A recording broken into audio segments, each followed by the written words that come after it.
ఓం శ్రీ సాయి భగవతి జ్యోతిష్యాలయం నెంబర్ 1 వశీకరణ specialist Kerala tantric గురువు గారు పవన్ నంబూదిరి గారు.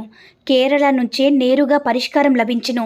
స్త్రీ పురుష వశీకరణం, ప్రేమించి మోసపోవడం, భార్యాభర్తల సమస్యలు, ఎటువంటి సమస్యలైనా సరే 24 గంటల్లో పరిష్కారం లభించును.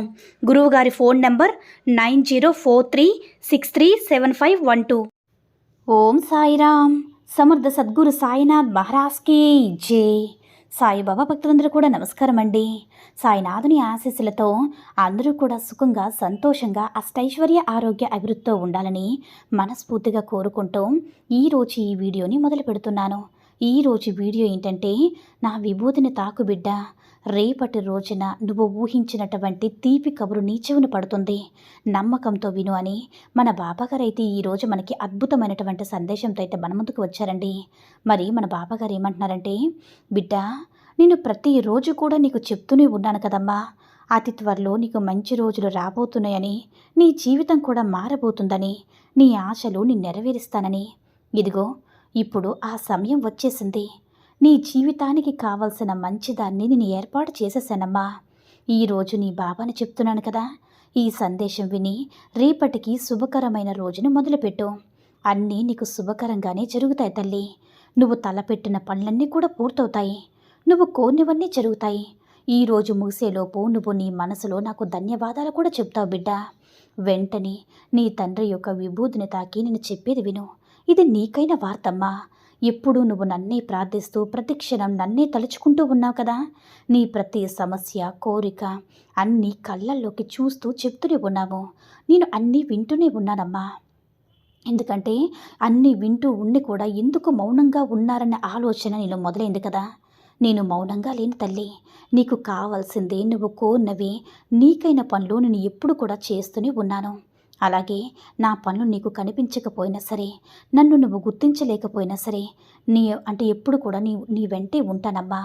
నువ్వు నన్ను వెక్కిరించినా సరే, నువ్వు నాపై కోపం పెంచుకున్నా సరే, అలాగే నాతో మాట్లాడలేకపోయినా సరే, నా బిడ్డ కోసం నేను చేయాల్సిన పనులు ఎప్పుడు కూడా వాయిదా వేను. కొద్దిగా ఓపికగా ఉండు తల్లి. అన్నీ నిన్ను మారుస్తాను. నా ఆజ్ఞ లేనిదే నీకు ఏది కూడా జరగదని తెలుసుకో. ఇది అక్షర సత్యమమ్మా. ఇప్పుడు ఈ విషయం నీకు అర్థం కాకపోవచ్చు, కానీ ఏదో ఒక రోజు తప్పకుండా ఈ విషయం గురించి నువ్వు తెలుసుకుంటావు. నీకు అన్నీ అర్థమవుతాయి. ఎప్పుడు తెలుసా? నువ్వు కోరింది నీ చేతిలో పెట్టినప్పుడే. నా లేళ్ళన్నీ కూడా నీకు ఒక్కొక్కటిగా అర్థమవుతాయి. ఆ క్షణం నువ్వు కొండంత ఆనందంతో నన్ను వెతుక్కుంటూ నా దగ్గరకు వచ్చి కృతజ్ఞతలు చెప్పుకుంటూ ఉంటావు తల్లి. ఆ రోజు కూడా అతి త్వరలోనే రానుంది. నీ కంటికి కనిపించకుండా నీ యొక్క సమస్యలన్నీ ఒక్కొక్కటిగా నేను విడిపిస్తూనే ఉన్నాను. నువ్వు నా దగ్గర పెట్టిన ప్రార్థనలన్నీ కూడా నేను తీర్చిపోతున్నానమ్మా. నేను ఎప్పుడు కూడా నీతోనే ఉంటాను. నీ మనసులో ఏదైనా ఒక ప్రశ్న మొదలైతే దానిని నేను పరిష్కరిస్తాను బిడ్డ. నేను చేసే కొన్ని పనులు నువ్వు చూడగలుగుతున్నావు కదా, కానీ వాటిని నేనే చేశానని మాత్రం నువ్వు గుర్తించడం లేదు. నన్ను గుర్తించే రోజు వచ్చేసిందమ్మా. నిన్ను పట్టి పీడిస్తున్నటువంటి మాయను కూడా తొలగించబోతున్నాను. నీకు నా సమాధానం కూడా పంపిస్తూనే ఉన్నాను, కానీ నువ్వు వాటిని చూసే పరిస్థితి కూడా లేదమ్మా. ఇంకా దిగులు పడద్దు. నేను ఎప్పుడు కూడా నీ పక్కనే ఉంటాను. నీకు కనిపించకపోయినా సరే, నీ పనులన్నీ కూడా నువ్వు ఏది కోరితే అది జరిపిస్తానమ్మా. ఇప్పుడు నువ్వు ఒక శుభవార్త కోసం ఎదురు చూస్తూ ఉన్నావు కదా, సరే, ఆ శుభవార్త కూడా నీకు చేరవేస్తాను. ఈ శుభదినాన్న నీకు ఒక విషయాన్ని కూడా చెప్తున్నాను విను. నీ మనసు ఎదురు చూసే మంచి వార్త నీకు చేరుస్తాను తల్లి. మనసు ఆనందంతో ఎగిరి గంతేస్తుంది. ఇక నుంచి అన్నీ మారుతాయి. ప్రతి ఒక్కటి నిన్ను మారుస్తాను. ఇక నేను కష్టాలన్నీ కూడా ఇక మాయమైపోతాయి. నేను చెప్తున్నాను కదమ్మా, నమ్మకంతో ఉండు. అన్నీ నేను చెప్పినట్టే జరుగుతాయి బిడ్డ. అందుకనే ధైర్యంగా ఉండు. నీ తండ్రి పైన విశ్వాసంతో ఉండు. నువ్వు అనుకున్నట్లుగానే అన్నీ జరిపిస్తాను. నువ్వు ఈ తండ్రిని ఏదైతే కోరావో ప్రతి ఒక్క కోరికను కూడా నేను నెరవేరుస్తాను తల్లి. సంతోషంగా, హాయిగా ఈ రాత్రికి నిద్రపో. ఈ తండ్రి ఇచ్చిన భరోసాతో రేపటి రోజున మొదలుపెట్టు. ప్రతి ఒక్క పనిలో విజయం సాధించేలా నేను నిన్ను ఆశీర్వదిస్తాను. సరేనా తల్లి? ఇక ఎప్పుడు కూడా సంతోషంగా ఉండాలమ్మా, ఆనందంగా ఉండాలి. ఇంకొక విషయం చెప్పన తల్లి, నువ్వు ఎప్పుడు కూడా నా దగ్గర ఒకటి అడుగుతున్నావు కదా, ఆ అడిగినటువంటి కాలం కూడా వచ్చేసిందమ్మా. అంటే నువ్వు ఏదైతే అడుగుతున్నావో అది ఎప్పుడు కూడా అంటే నువ్వు చేరే సమయం కూడా ఆసన్నమైంది. నా జీవితం ఎప్పుడు కూడా ఇలానే ఉంటుందా? ఇప్పటి వరకు జరిగిందంతా మర్చిపోయి అద్భుతమైనటువంటి జీవితం వస్తుంది తల్లి. జరుగుతుందా జరగదా నీకు వ్యతిరేకమైన ఆలోచనతో ఉన్నావు కదా, కానీ నీకు ఎలాంటి తప్పు లేదు. నీకు జరిగేదాన్ని బట్టి నువ్వు నడుచుకుంటూ ఉన్నావు, ఆలోచిస్తూ ఉన్నావు. అయినా సరే నీకు అనుకూలంగా మారుతుందమ్మా. ఇప్పుడు నీ జీవితంలో వద్దనుకున్నా సరే వెంటాడుతున్నటువంటి కొన్ని సంఘటనలు ఉన్నాయి. అవసరం లేని కొన్ని విషయాలు నువ్వు మోస్తున్నావు. అవసరం లేని ఆలోచనలతో అల్లాడిపోతున్నావు. కొన్ని విషయాలు మర్చిపోవాలన్నా మర్చిపోలేకపోతున్నావు. అన్నిటినీ నేను చూసుకుంటానమ్మా. నా పాదాల చెంత శరణ పొందు. ఎన్నోసార్లు చెప్పాను కదా, నువ్వు మొయ్యాల్సిన కష్టాన్ని తీసుకుంటానని. తర్వాత మళ్ళీ ఇదే జరుగుతుందన్న సందేహంలో నువ్వు నా దగ్గర ప్రశ్నగానే మిగిలిపోతున్నావు. ఆ ప్రశ్న వద్దు బిడ్డ. నువ్వు ప్రతిసారి కూడా నీ మనసులో ఉన్న ప్రశ్నకు సమాధానం ఇస్తున్నాను. ఎంత దూరం ధైర్యంగా పోరాడినా సరే మనలోనే మన లోపల నువ్వు భయపడి ఏడుస్తున్నావు కదా. ఎవరి ముందు కన్నీరు పెట్టుకోవద్దమ్మా.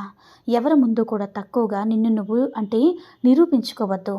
నీ బలహీనతల వల్ల తన ఇతరుల దగ్గర అసలు చూపించవద్దు. నీకు ఎంత కష్టంగా వచ్చినా సరే నేనున్నానన్న మాత్రం మరవద్దు.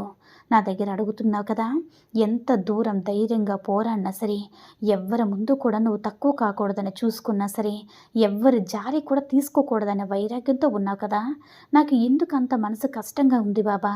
నేను అనుకున్నది ఏది జరగలేదు కదా, కానీ నువ్వు నా బిడ్డవమ్మా. మనసులో అనుకున్నా కూడా నీకు అన్నీ సవ్యంగా జరుగుతాయి. అందరి ముందు దాచిన కన్నీరు నా ముందు నువ్వు దాచగలవా? దాచలేవు కదా. నీకే తెలియకుండా ఏడవడం నాకు తెలియదా? నాకు తెలియకుండా నీళ్ళు నువ్వు ఎన్నిసార్లు ఏడ్చావు? ఇది నేను చెప్పేది నువ్వు భయపడి అంత దిగులు పడేంత కన్నీరు పెట్టుకొని ఇక్కడ ఏమీ జరగలేదు బిడ్డ.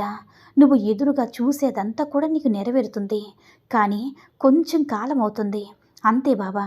ప్రతిసారి కూడా ఇలాగే చెప్తున్నావు కదా, అంటే ఎంతకాలం నీ ఎదురు చూడాలని కూడా ఆ కాలం కూడా వచ్చేసిందమ్మా. నీ యొక్క ప్రశ్నలు తీర్చేందుకు సమయం కూడా వచ్చేసింది. అద్భుతమైనటువంటి అవకాశాన్ని నీకు కల్పిస్తాను. ఎప్పుడైతే నా విభూతిని తాకావో నీ జీవితం అనేది అందనంత స్థాయిలో నీకు మంచి లాభాలను అవకాశాలు అందిస్తాను. నీ కష్టాలన్నీ తీరి ఆనందంగా ఉండే రోజులు వస్తుంది. ఎప్పటి వరకు కొన్ని క్షణాల వరకు నువ్వు ఆనందపడ్డ మరుక్షణమే ఒక బాధ వస్తుంది. ఆ భయం అనేది ఉంది కదా, సంతోషాన్ని నువ్వు ఆనందంగా సాధించలేకపోతున్నావు. అలా ఉండదు తల్లి. ఆ సమయాన్ని దాటి వచ్చేస్తావు, కష్ట సమయాన్ని దాటి వచ్చేస్తావు. తప్పకుండా నీ చేతిలో నీకు అనుకూలమైన కాలం నేను పెడతాను కదా. నీకు ఇవ్వాల్సింది, నీకు చేరాల్సింది ఇవ్వకుండా ఎందుకు ఉంటాను చెప్పు. నేను ఏం చేయగలను? నువ్వు కోరింది నీ దగ్గర ఇవ్వడమే. నీ దగ్గర చేయాల్సిందంతా, నీకు ఇవ్వాల్సిందంతా కాపలా కాస్తాను. నిన్ను కష్టపెడితే ఎందుకు రాదు బిడ్డ? నిన్ను కష్టపెట్టేందుకు కారణం నీ కన్నీరు కారణం, వేరే ఎవ్వరూ కాదు. అది నీ ఆలోచనలు. ఇక నుంచి నీ ఆలోచనలు మార్చుకోవాలి. నీ ఆలోచనలు చాలా ఉన్నతంగా ఉండాలి. ఇతరుల కోసం వృధా చేయకూడదమ్మా. నీ యొక్క సమయాన్ని అస్సలు వృధా చేయకుండా నీ భవిష్యత్తుని ఎలా సరిదిద్దుకోవాలి, ఎలా సద్వినియోగపరచుకోవాలని మాత్రమే నువ్వు ఆలోచన చేయాలి. నీ యొక్క ఆలోచనలు అలా ఉంటే నీకు అంతా మంచి జరుగుతుంది. నీ ఆలోచనలు చేతిలో ఉన్నప్పుడు నువ్వు ఎక్కువ ఖర్చు చేయవు, ఎక్కువ బాధపడవు, అలాగే ఎక్కువగా నెగిటివ్ ఆలోచనలు అసలే చేయవు. నీకు ఎంతో మంచి నీకు కష్టాల వల్ల ఒక క్షోభ అనేది ఒక ధైర్యం అనేది కలుగుతుంది. మొదట నీ యొక్క ఆశలను మార్చుకో. నీ యొక్క ఆశల్లో మార్పు అనేది వస్తే జీవితం మార్పు వస్తుంది. నీ ఆలోచనలో మార్పు వస్తే నీ జీవితమే మారుతుంది. నువ్వు ఆలోచించే విధానం మార్చుకుంటే నీ జీవితం బాగుంటుంది. నీ యొక్క ఆలోచన ఎంత మంచిగా ఉంటే నువ్వు అంత ఎత్తుకు ఎదగలవు తల్లి. గెలిపించడానికి నీకంటే ముందుగా నేను ఆలోచిస్తూ ఉంటాను, కానీ నువ్వు వెనక్కి అస్సలు వెళ్ళొద్దమ్మా. నీ జీవితం మంచి అర్థవంతం కావాలి కదా. నిన్ను వదిలి వెళ్ళిన వారు మళ్ళీ నీ దగ్గర చేరాలి కదా. గుడి మెట్లు ఎక్కి వచ్చి నన్ను అడిగింది నువ్వు పొందాల్సిందే కదా. ఇవన్నీ కూడా త్వరలో నేను నెరవేరుస్తాను. నువ్వు ఎదురు చూడని విధంగా ఒక మంచి వార్త నీకు ఖచ్చితంగా నీ చెవిన పడబోతుందమ్మా. ఎన్నోసార్లు కొంతమందిని నిన్ను కిందకి లాగేలా చూశారు, కానీ అసలు కుదరలేదు కదా. అసలు ఇక కుదరదు కూడా. దీనికంతా కూడా కారణం నీ బాబా నీకు అండగా ఉన్నారు కాబట్టి ధైర్యంగా ఉండు, సంతోషంగా ఉండని మన బాబాగారు అయితే ఈరోజు మనకి చాలా చాలా అద్భుతమైనటువంటి సందేశాన్ని అయితే అందించారండి. సాయి మహిమల ద్వారా వచ్చిన ఈ సందేశం మీ అందరూ కూడా నచ్చిందని అనుకుంటున్నాను. ఈ వీడియో కనుక నచ్చినట్లయితే లైక్ చేసి షేర్ చేయండి. మరిన్ని వీడియోస్ కోసం మన ఛానల్ని సబ్స్క్రైబ్ చేసుకొని మాకు మరింతగా సపోర్ట్ చేయండి. ధన్యవాదములు.